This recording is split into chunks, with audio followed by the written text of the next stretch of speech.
నమస్తే, welcome to our channel. ప్రస్తుతం YCP నేతలందరూ కూడా ఏబిఎన్ పైన దాడి చేయడాన్ని చూస్తున్నాం. అయితే ఈ నేపథ్యంలోనే సోషల్ మీడియాలో ఒక పోస్ట్ అయితే చక్కర్లు కొడుతుంది. మరి గతంలో సాక్షి డిబేట్లో అమరావతిల రాజధాని వేశ్యల రాజధాని అని అన్నప్పుడు మీరందరూ ఎక్కడికి వెళ్ళిపోయారంటూ వాళ్ళని క్వశ్చన్ చేస్తున్నారు. మరి అసలు ఈ అంశాన్ని ఎలా చూడాలి తెలుసుకునే ప్రయత్నం చేద్దాం. దీన్ని విశ్లేషించడానికి మనతో పాటుగా ఉన్నారు సోషల్ యాక్టివిస్ట్ శ్రీలీల గారు.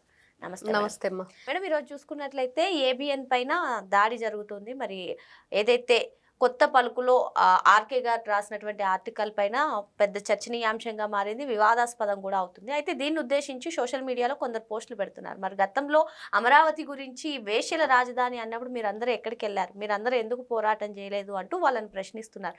మరి ఆర్కే వర్సెస్ ఈ అమరావతి రాజధాని గురించి, వేశ్యల రాజధాని అన్న జర్నలిస్టు గురించి అసలు ఈ పరిణామాన్ని, ఆ కంపారిజన్ని ఎలా చూడాలంటారు?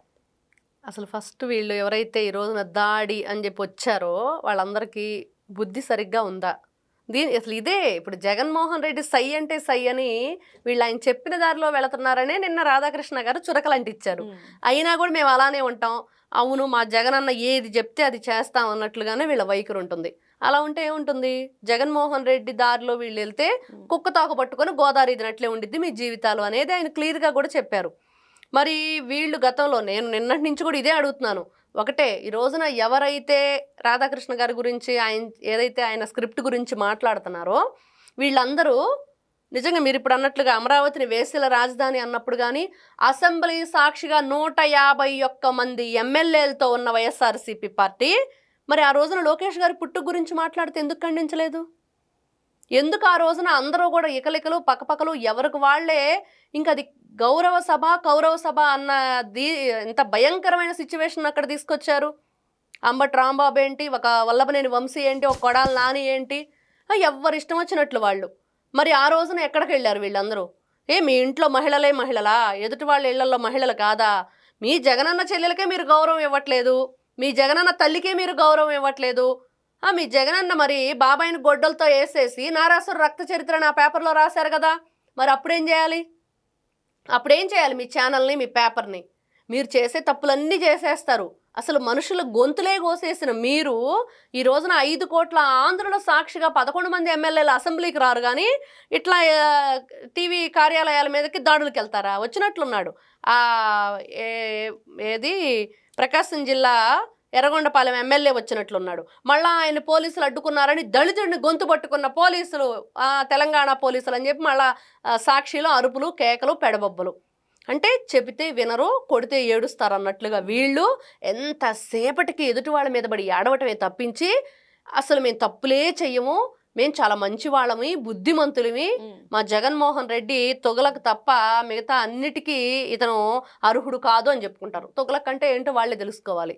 మరి ఇలాంటి చర్యలు, ఇలాంటి నీచంగా మహిళల పట్ల మీరు ప్రవర్తిస్తున్న తీరు ఈ రోజు కూడా మనం మాట్లాడుతున్న వీడియోల కింద ఎంత నీచంగా కామెంట్లు పెడుతున్నారు, ఎంత ఘోరంగా అవహేళనగా మాట్లాడుతున్నారు. మీ ఇంట్లో నిన్ను కన్న తల్లి ఒక ఆడమనిషే, నీ భార్య ఒక ఆడమనిషే, నీకు ఆడపిల్లలు ఉంటే వాళ్ళు ఆడపిల్లలు కదా, మరి నీ తోడబుట్టిన ఆడపిల్లలు ఉంటే మరి వీళ్ళంతా ఎవరు మహిళలు కాదా? మరి మీకు అనిపించట్లేదా ఎదుటి వాళ్ళు అనేటప్పుడు మనం ఇలా ప్రవర్తించాం కదా, మనం ఇలాంటి మాటలు మాట్లాడుతున్నాం కదా, మరి ఇలాంటి మాటలు మాట్లాడుతున్నాం కదా అందుకనే మనకి ఇలాంటి చురకలు అంటుతున్నాయి అని ఆలోచించకుండా ఇంకా వచ్చిందండి వయ్యారు అన్నట్టుగా లక్ష్మీపార్వతి కూడా తగుదనమ్మా అంటూ వచ్చినట్టుంది. ఈవిడ జీవితం, ఈవిడ మళ్ళీ వచ్చేసి ఏదో ధర్నాల దగ్గర కూర్చోవటం, వీళ్ళంతా కూడా చాలా వేస్ట్ అనమాట. అయితే ఇక్కడ ఇంకో అంశం కూడా మేడం, ఇది జరిగి 2 రోజులు అవుతుంది. ఆదివారం రోజు ఆర్టికల్ బయటకు వచ్చింది. అవును, కానీ ఈ రోజే ఎస్పెషల్ గా వీళ్ళు నిరసనలు చేయడం, దాడి చేయడం రీజన్ ఏదైనా ఉందంటారా? ఖచ్చితంగా అమరావతి రాజముద్ర ఈ రోజున మనం చూసాం. గెజిట్ ఏదైతే విడుదల చేశారో రాష్ట్రపతి భవన్ నుండి వెంటనే అంబరా అన్నంటే సంబరాలు. ప్రపంచవ్యాప్తంగా ఉన్న తెలుగు వారందరూ కూడా ఆనందంతో అసలు ఇంకా జయహో అమరావతి అని చెప్పి ఎంత గొప్పగా ఈ రోజున చాటి చెప్పుకుంటున్నాం. 2024 అదే ఈ రోజున వీళ్ళ బాధ ఏంటంటే మధ్యలో నిన్న గ్యాప్ ఇచ్చారు, ఈ రోజున స్టార్ట్ అయ్యారంటేనే ఈ తుగ్లక్ ఆదేశాలతోటి బయటకు వచ్చారు. ఏపీ జగన్ తుగ్లక్ ఏం చెప్పాడు, ఈ జగన్ తుగ్లకు ఏ విధంగా వీళ్ళని ఇలాంటి కార్యక్రమాలని చెయ్యండి అని చెప్పి పంపిస్తాడు. ఈయన చెప్పటం మావిగన్ అంటమే తప్పు నువ్వంటే ఈ రోజున మళ్ళీ ఏబిఎన్ ఆంధ్రజ్యోతి మీద ఈ రోజున ఏబిఎన్ రాధాకృష్ణ గారు ఊరుకుంటారా? అంతకంత చురకలు బాగా అంటిస్తారు ఇంకా గట్టిగా. ఈ రోజున ఏదో మీకు క్షమాపణ చెప్పాలి, మీ అమ్మో తప్పు చేసేసాను నిజమేను నేను అనకుండా ఉండాల్సింది కాదు. మేమందరం ఈ రోజున చెప్తున్నాం, నిన్నటి నుంచి కూడా మేము ఒకటే చెప్తున్నాం, బాబు మీరు గతంలో చేసిన తప్పులేంటి, నీ పేపర్లో రాసిన రాతలేంటి, నీ ఛానల్లో చెప్పించిన మాటలేంటి, మరి కేఎస్ఆర్ మరి క్షమాపణ చెప్పాడా? అసలు భారతిరెడ్డి ఏ రోజన్నా వచ్చి చెప్పిందా? సాక్షి మీడియా భారతిరెడ్డి రావాలిగా బయటికి. నీ ఛానల్లో అమరావతి వేసల రాజధాని అని చెప్పించినప్పుడు నువ్వే కదా దానికి ఎండివి, నువ్వు బయటకు వచ్చి క్షమాపణ చెప్పాలి కదా.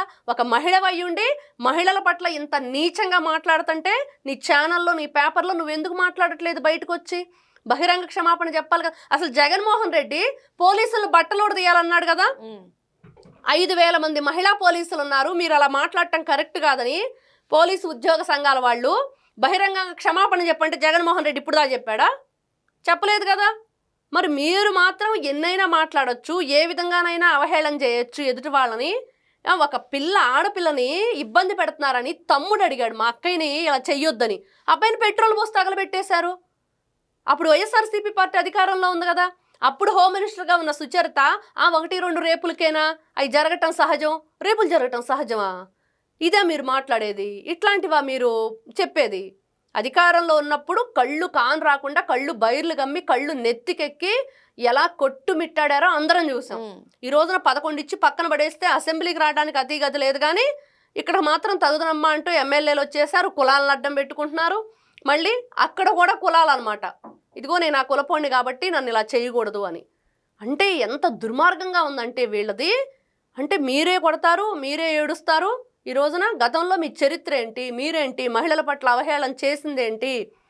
మరి ఆ రోజున మనం చూసాం పొదిలి పొగాకు పర్యటన అని చెప్పేసి జగన్మోహన్ రెడ్డి వెళ్ళినప్పుడు మహిళలందరూ జగన్మోహన్ రెడ్డి రావడానికి వీల్లేదు, అమరావతిని వేసల రాజధాని అన్నారని చెప్పి బ్లాక్ బెలూన్స్ పెట్టుకున్నారు. రాళ్ళు తీసుకొని మహిళల్ని పోలీసులు తలలు పగలగొట్టలేదా వీళ్ళు? ఆ రోజు తెలియదా మహిళల పట్ల మనం ఇలా ప్రవర్తించకూడదని? ఒకటా రెండా చెప్పుకుంటూ వెళ్తే మీరు నీచమైన పనులు ఎన్నో చేశారు. కాబట్టి ఈ రోజున ఒకటే, వాళ్ళు ప్రతిదానికి జగన్మోహన్ రెడ్డి ఏది చెప్తే దానికి తానా అంటే తందాన అంటున్నారు. ఆయన సై అంటే సై అంటున్నారు. ఆయన నేను 17 మెడికల్ కాలేజీలు కట్టాను, వెళ్ళేవాళ్ళు ఆగి చూసి ఆహా అనాలంటే వీళ్ళంతా ఓహో అంటున్నారు.